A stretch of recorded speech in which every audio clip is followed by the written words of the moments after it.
Assalamualaikum warahmatullahi wabarakatuh. Salam sejahtera bagi kita semua. Om Swastiastu, Namo Buddhaya, salam kebajikan bagi kita semua. Di sini saya sebagai tim proposisi akan menyampaikan argumen dari MOSI.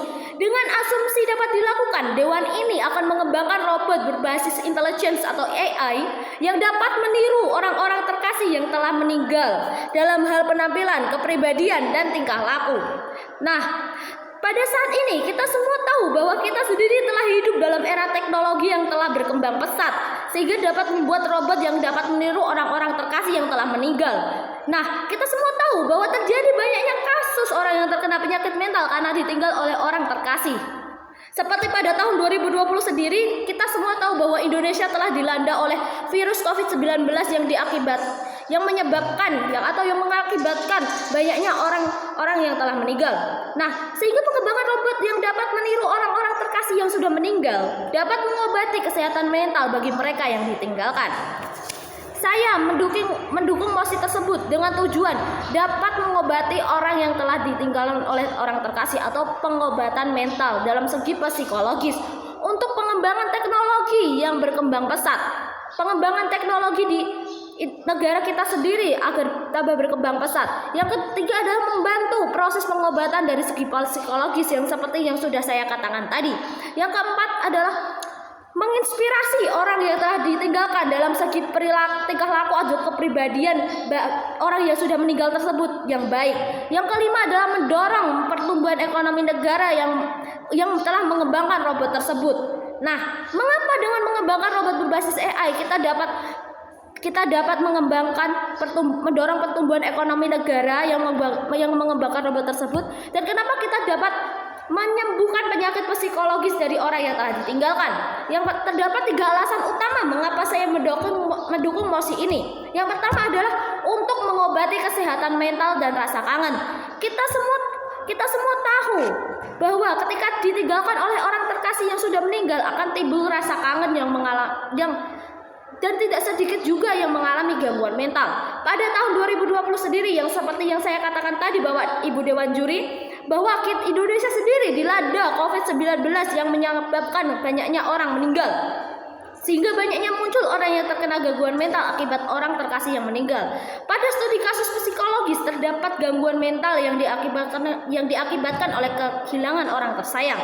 Nah, yang biasa disebut prolonged grief of disorder atau PGSD, kita dapat berharap dengan adanya robot AI ini kita dapat membantu orang-orang yang terkena gangguan mental ini atau meminimalisir orang yang telah terkena gangguan mental.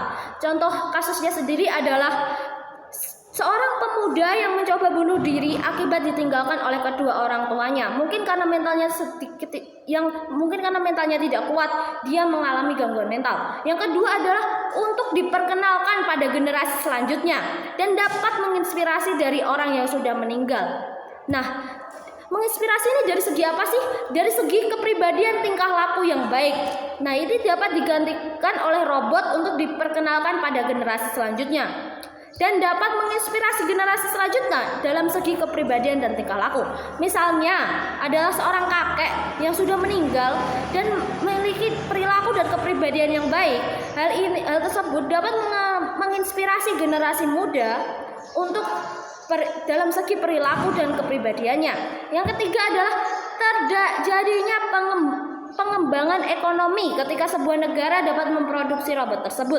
Ketika negara dapat mengembangkan robot tersebut, peningkatan ekonomi negara tersebut pasti akan semakin meningkat dari hasil pemasaran robot tersebut. Contohnya adalah pemasaran robot kepada masyarakat yang membutuhkan. Nah, jadi yang dapat kita lakukan adalah mengimplementasikan perkembangan teknologi dan meningkatkan pendapatan ekonomi negara yang berkembang.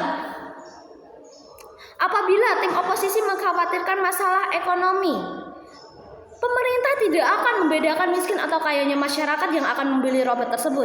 Jadi kekhawatiran tim oposisi ini tidak berlaku sama sekali, karena pemerintah sendiri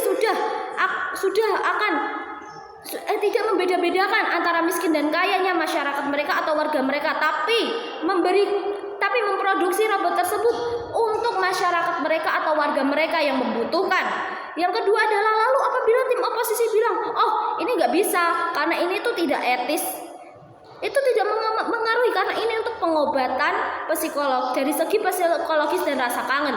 Jadi etis atau tidak etisnya itu tuh tidak dapat dipengaruhi sama sekali karena ini tuh tentang pengobatan psikologis dari seorang yang gangguan mental akibat ditinggalkan oleh orang terkasih dan rasa kangen tersebut. Nah, oleh karena itu saya mendukung MOSI dengan tujuan dapat membuat masyarakat atau